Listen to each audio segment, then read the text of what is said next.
Aloha and welcome to Eat and Be Eaten. Today we are going to be making POIGURT, which is a recipe that I came up with back when I lived on a permaculture farm. Instead of using yogurt as the base, we're going to use some Macadamia Valley poi. And here to explain the significance, the cultural significance of taro or kalo is... So basically taro or kalo is the staple food of Hawaii, generally grown in ponds, sort of like rice paddies called lo'i. This comes from Waipio Valley, which traditionally is where the most poi was grown.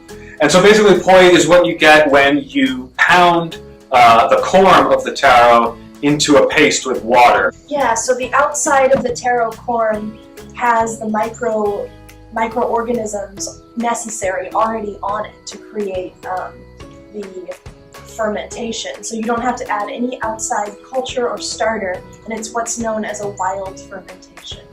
And so in Mo'ololo, which means a story or tradition, the first ever human was named Haloa, and this was the younger sibling of the first taro plant. And so humans are the younger sibling of the taro plant, and it's sort of our kuleana or duty to tend to them like we would our older sibling to this day.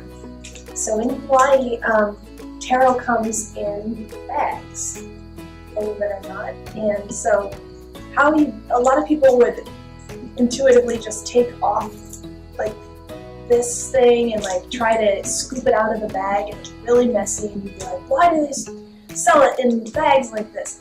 So the secret is to cut off the corner. That's what we do. Cut off the little corner of the bag, and that way you can squeeze the taro out like this. You can store it in the fridge easy, and it ferments in the bag. It continues to ferment like that much. So we're going to start out with banana.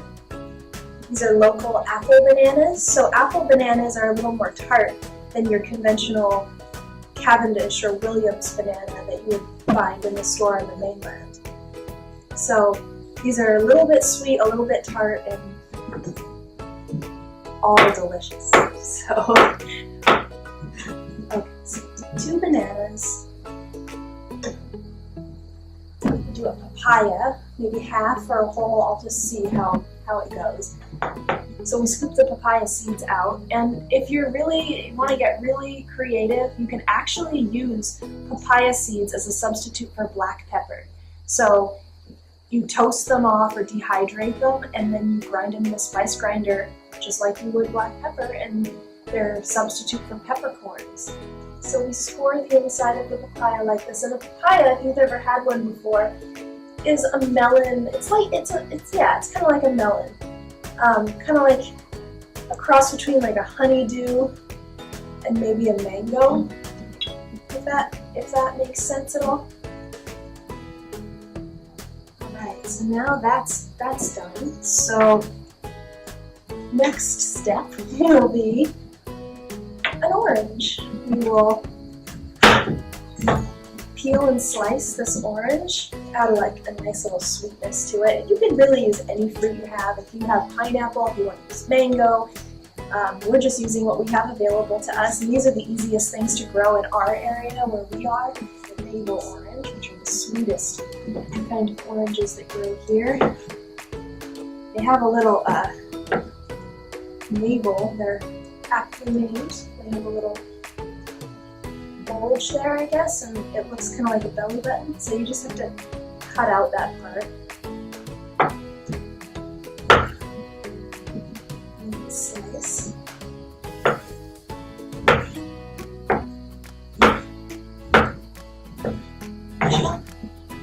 Okay, last but not least, liliko. And this is great because it gives kind of a little bit more of a saucy texture.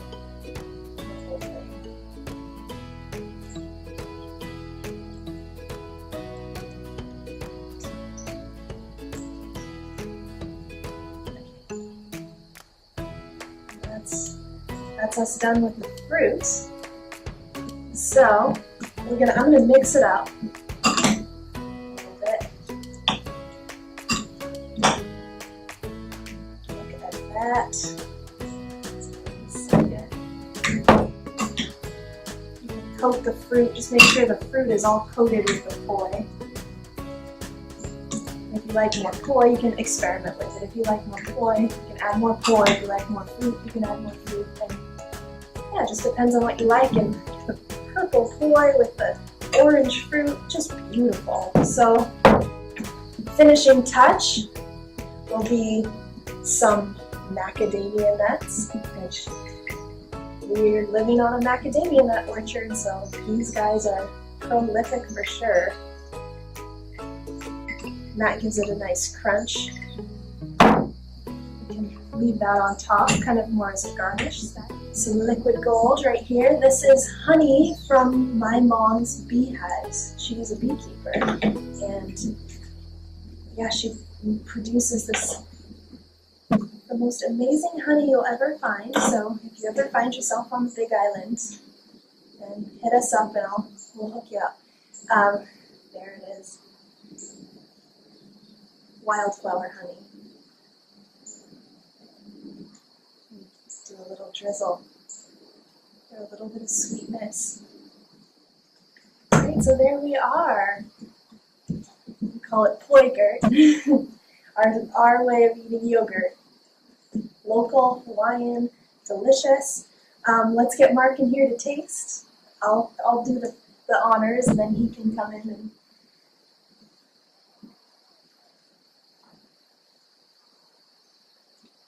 and perfect.